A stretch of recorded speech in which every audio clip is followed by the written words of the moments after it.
lahat ng bagay na nasa atin. Diba? Sa akin naman. So, kung Lord, sabi ko, wala akong magagawa ngayon, Lord, kundi kung sagana ng aking sariling kalooban lang na nasunod, ayaw kong tumalo. Ayaw kong umatit ngayon. Pero dahil sa sabi ko, hindi na ako may-ari sa buhay ko, kay Yahweh na ako. Kaya, Lord, pupunta kami. Even ang sister wife ko, nagsabi na ayaw niya nang huwag muna tayong dumalo. Kami lang muna sa Miniret. So, pero iba ang plano ng tao sa plano ng Diyos. Amen?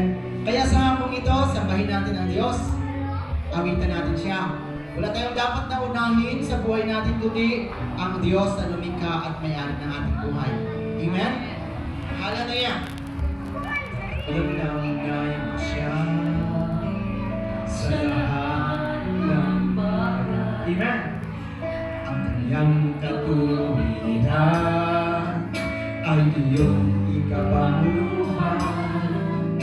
Masdan mo ang mga ibon, pinaghahasik mo ng ibon. Higit pa iyang pag-ibig sa Diyos.